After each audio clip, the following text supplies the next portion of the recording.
yang kami sampaikan kepada penyidik, kami mengajukan permohonan untuk tidak dilakukan penahanan kepada Bapak Kapolres, kepada Bapak Kasat Reskrim Polres Melaka, dan juga kepada Bapak Kanit Tipiter yang menangani khusus kasus itu.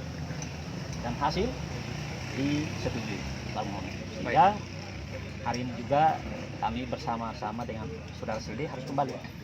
Itu satu. Yang kedua, bagaimana dengan substansi hukumnya? Tadi memang kurang lebih 4 jam saudara CD diperiksa. Berapa pertanyaan? Ya, ada kurang lebih 31 pertanyaan. Tapi yang menyangkut isi, itu saya kira hanya ada beberapa yang perlu kita sampaikan. Yang lain-lain saya kira masih dalam proses, sehingga kalaupun itu mau ditanyakan silakan konfirmasi ke penyidik. Nah, jadi kasus ini kan berawal dari saudara Sendi yang kami ini kan mengutip pernyataan dari ABS, saudara Aris Sera. Lalu postinglah di grup pers dan Polres Melaka.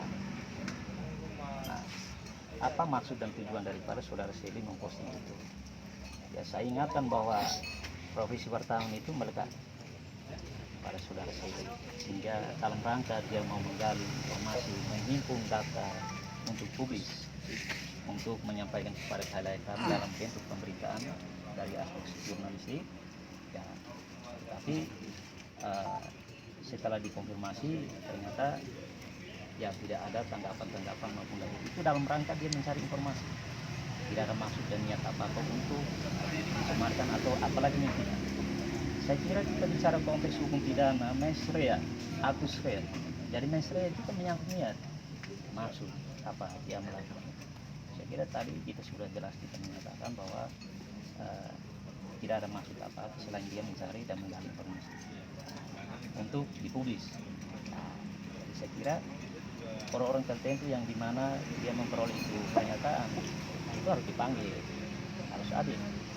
Karena kita bicara konteks adil ini kan relatif. Kalau adil itu dibaca oleh korban, oleh pelapor, adil.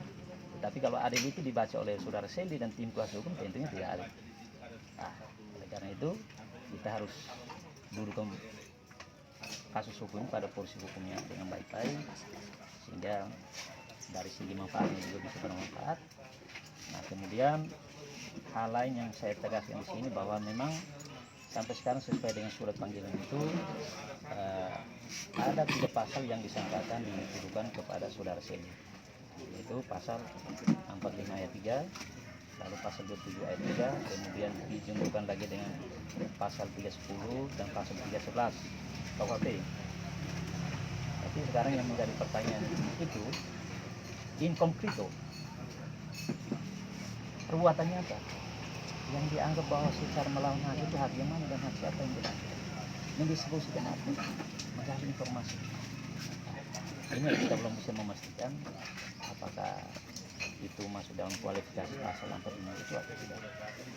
Nah, dan harus diingat bahwa ini kan kalau kejahatan melalui IT ini dia membuang jauh yang namanya lex generalis itu 310 dan 311, membuang jauh, tidak ada. Nah, jadi yang nama 311, 310 itu kita tahu juga oke. Jadi lex generalisnya, lex spesialisnya oke lah pasal 23 dan pasal 45. Nah, sehingga kan kalau penerapan hukumnya kita kan tahu hasilnya. Penerapan hukumnya lex spesial derogasi lex generalis, mengesampingkan aturan umum.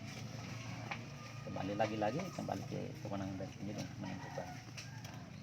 Lalu yang berikutnya lagi saya sampaikan juga bahwa selama ini hari ini sebelum kami turun ada berbagai SMS maupun di WA masuk segala macam beropini tentang kasusnya saudara Sendi. Saya mau ingatkan bahwa kita harus menjunjung tinggi asas presumption of innocence, praduga tidak bersalah. Artinya apa? Seseorang tidak boleh dianggap bersalah dulu sebelum ada putusan pengadilan inkrah untuk itu. Tidak boleh dianggap bersalah. Nah, bayangkan sekarang ini ada yang sudah mengatakan saudara Sendi sudah bersalah melakukan pencemaran nama baik. Bagaimana dengan asas itu? Nah, kita sadarkan masyarakat, tunggu ada putusan dulu baru kita nyatakan dia bersalah. Oleh karena itu saya berharap supaya tunggu ada putusan dulu baru kita nyatakan bahwa saudara Sendi bersalah. Jangan kita berkesimpulan, biarlah proses hukum tetap berjalan, dan kami sebagai tim kuasa hukum juga kami siap untuk membela saudara Sendi dengan sebaik-baiknya. Nah, hal-hal lain yang merupakan kewenangan dari penyidik, silakan teman-teman wartawan konfirmasi langsung ke penyidik, pimpinannya, atau sekaligus ke kami. Jadi saya kira itu yang beberapa hal yang saya bisa sampaikan pada kesempatan ini. Dan terima kasih juga untuk kepada Bapak-Bapak DPR Kabupaten Malaka atas supportnya, perhatian penuh kepada kita yang mendukung kita dalam kasus ini. Jadi sekali lagi saya terima kasih banyak untuk teman-teman sekali dengan Bapak-Bapak DPR. Terima kasih. Ya.